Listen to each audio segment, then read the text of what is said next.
From Interior Alaska's most trusted news source, this is the Fbx Evening News.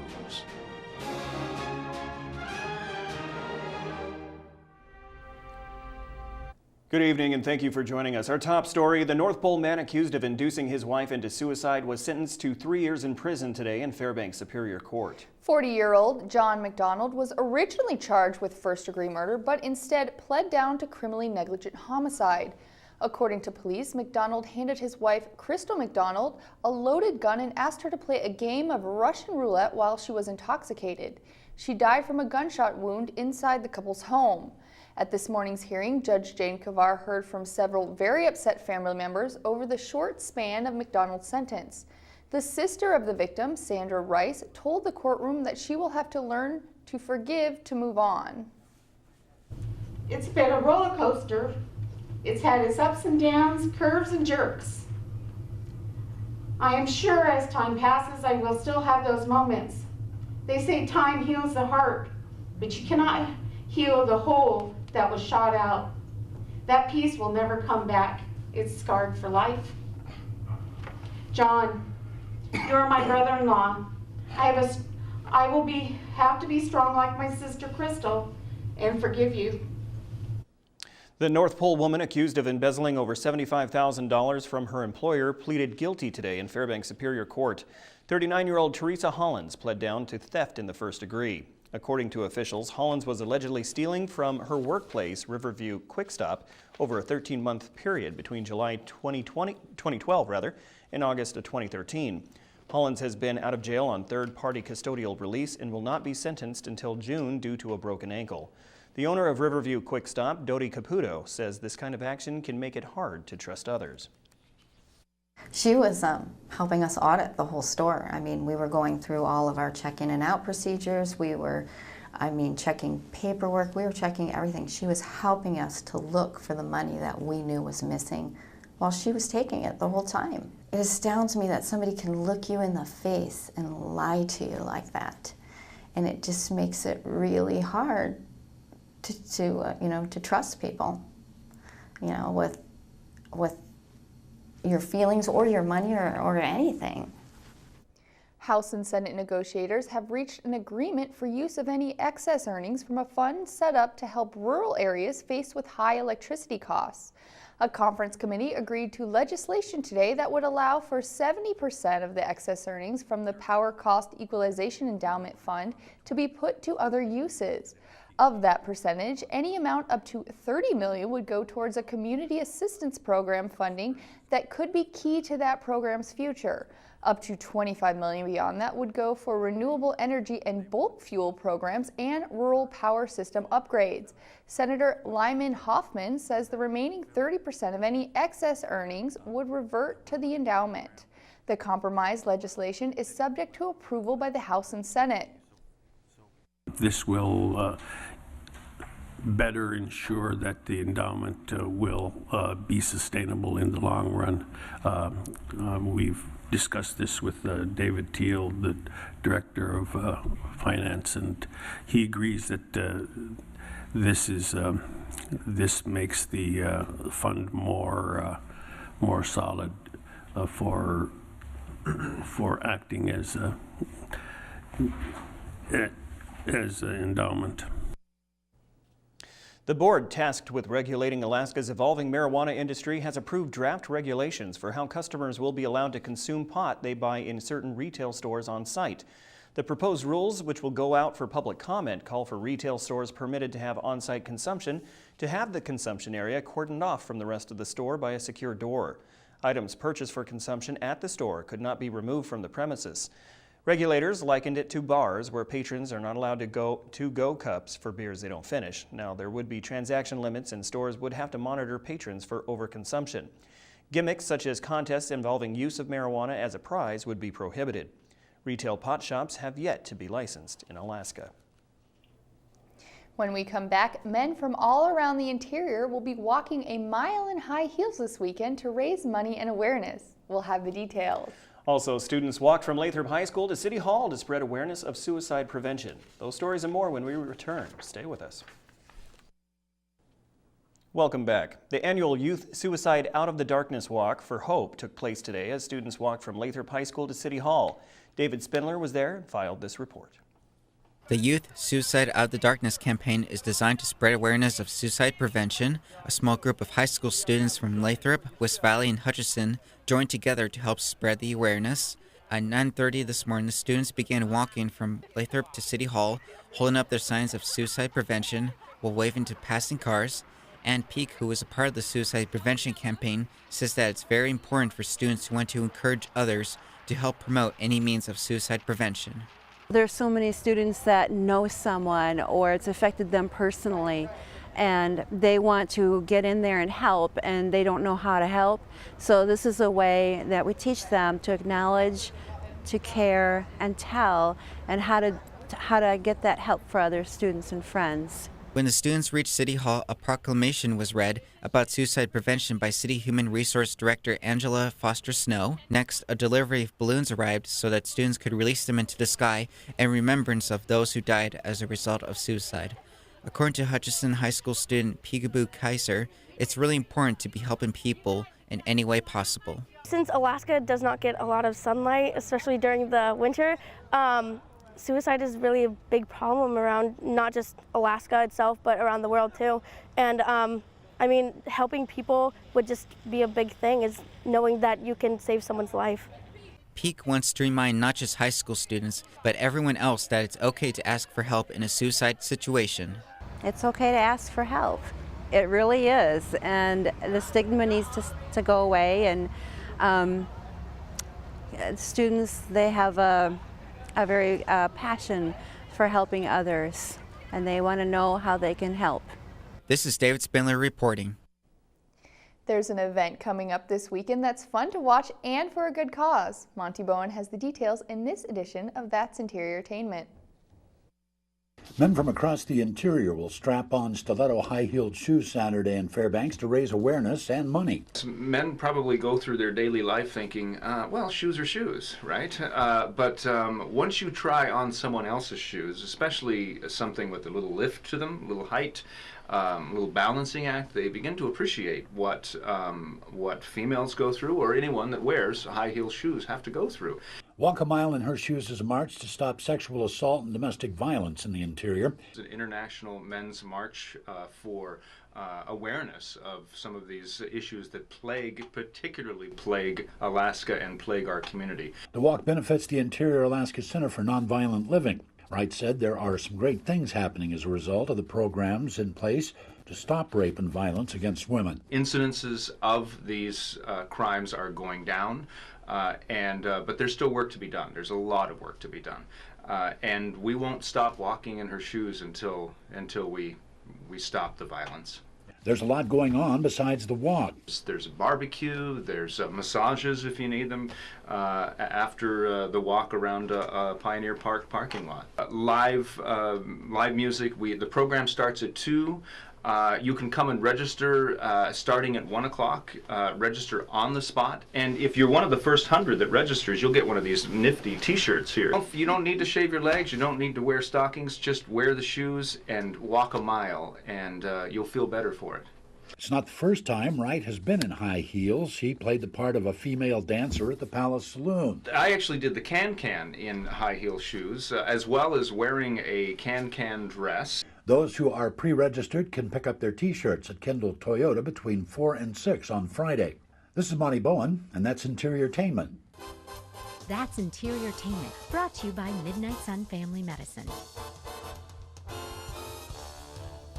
No. Yes, you have to. No. You have shoes? You have high heel shoes? No, I don't. You can get some. Yeah, I probably It's for a could, good but cause. maybe. Yeah, you're right. All right, coming up next in sports, this weekend is the final weekend for Ice Dogs hockey. Also, yesterday it was a rainy day for soccer, but that didn't stop these high school athletes. More with Joe after the break.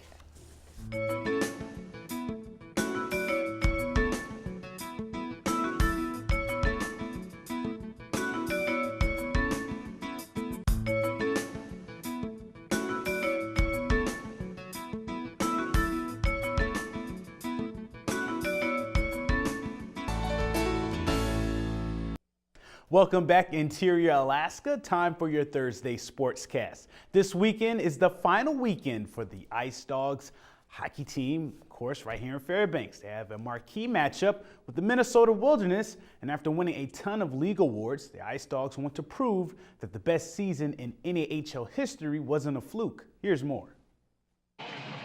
The NAHL made it official today. The Fairbanks Ice Dogs are the best team in the league. The league gave out season awards, and the Ice Dogs won Organization of the Year. General Manager Rob Proffitt received his 5th GM of the Year award in 6 seasons.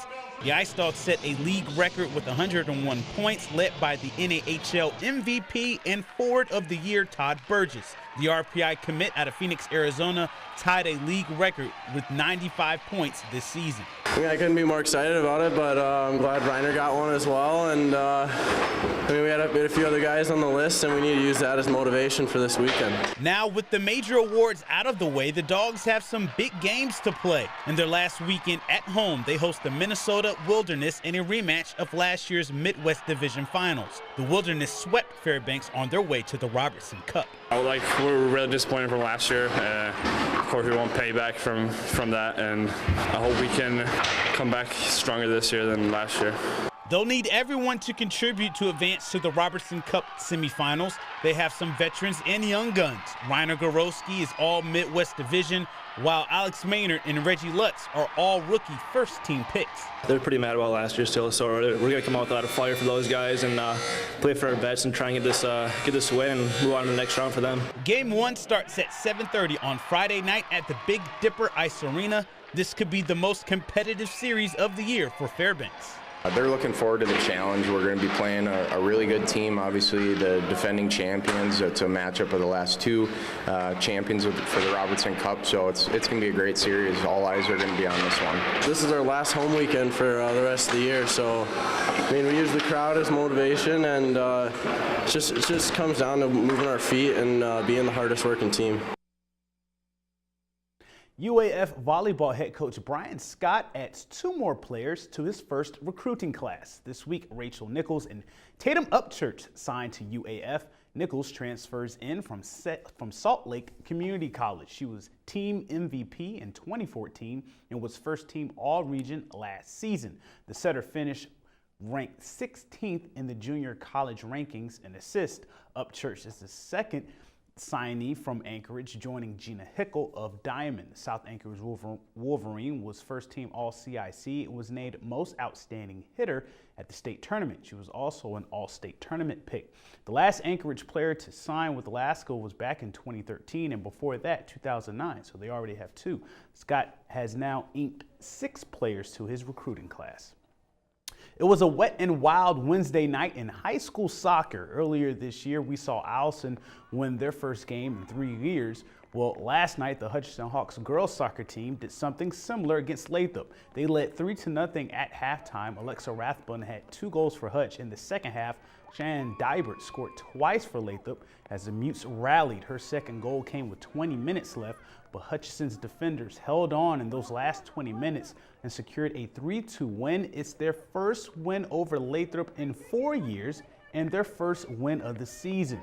The Monroe Rams and Hutchinson boys were in last night's second soccer game. When it rains, it pours. Monroe generated 10 goals in this game. Nathan Walsh got his second hat trick of the year, while Isaac Garcia and Landon Nicholson both scored twice for the Rams.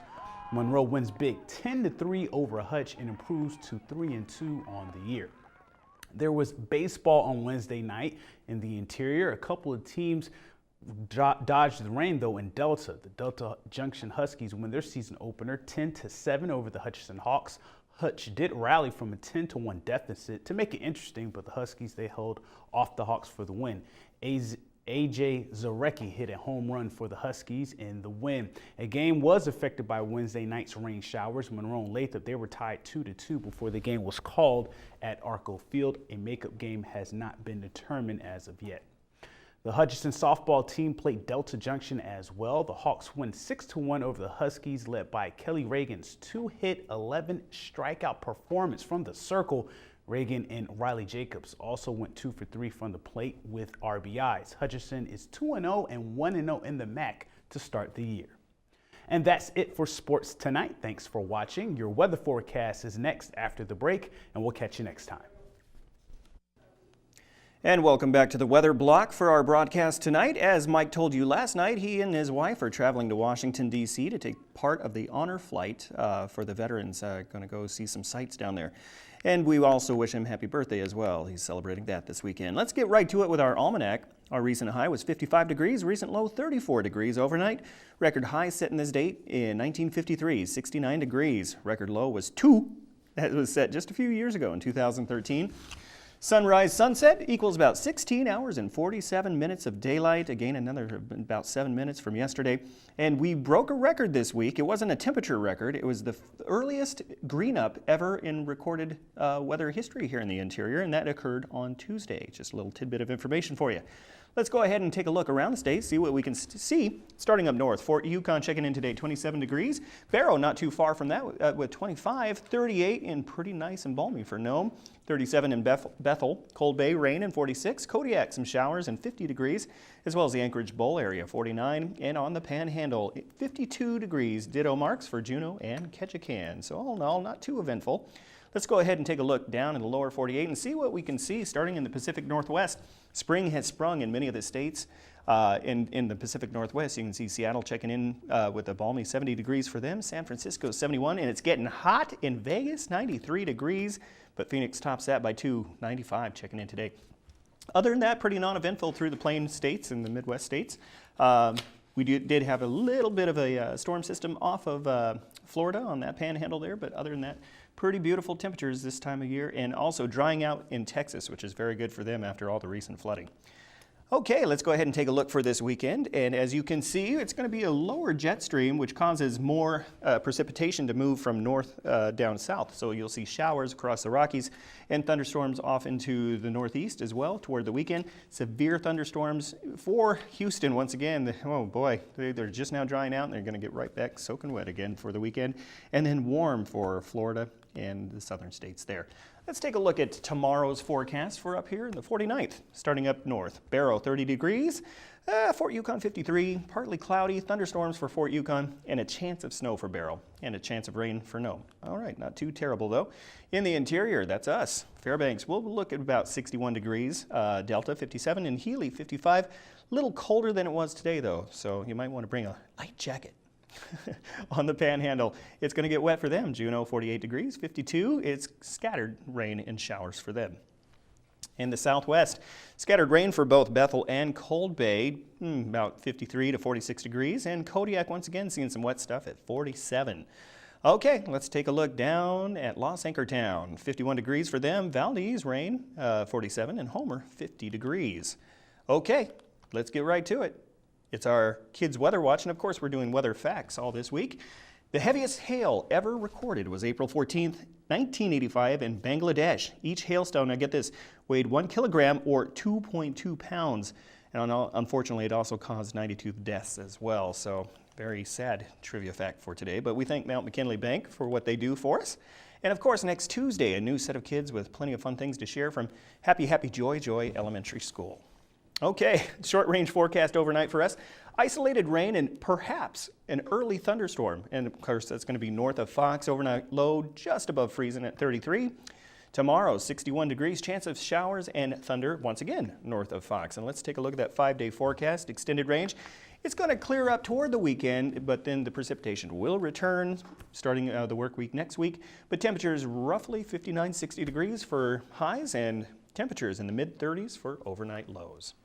Not too terrible at all, guys. No, not at all. Pretty good. Nope, not I'll bad. take it. I mean, I'll take rain, not snow. Well, right, I was going to say. I like snow. You like snow now that it's warm. I don't like Who snow. was the one complaining all winter? Yeah. I just can't take the temperatures. Oh, the temperatures. Snow's fine. Well, you can always put on another layer. I don't like the South where it's so hot you can't take much else. Right, I don't like the summers either. I'm a winter guy, but You guys living are here is a whole nother crazy. level. You're from LA. There you go. From North All Pole. right, North Pole, yeah, that's true. All right, before we go tonight, KTVF and Bailey's Furniture are teaming up again for the annual Spring Dream giveaway. That's right, Daryl. Watch the Fairbanks Evening News for the first half of the word, then go to Bailey's Furniture for the second half and enter for a chance to win $2,500 in furniture. You are so correct, Am Joe. I? And this week's word is sleeper. Sleeper. All right, get set. Go down to Bailey's. Sign up to win. That's a lot of cash, or a lot of credit for furniture. A lot of furniture. Yeah, just a lot. Traded in for the cash. Furniture's good. Furniture's good. Furniture's good. All right, that will wrap up this edition of the Fairbanks Evening News. We're glad you could join us. NBC Nightly News with Lester Holt is coming up next. Join us here 6 days a week at 6 and 11 or online anytime at webcenter11.com. All right, from the three amigos here, we hope everybody has a, I don't know. Sparky? Sparkly night. Good night.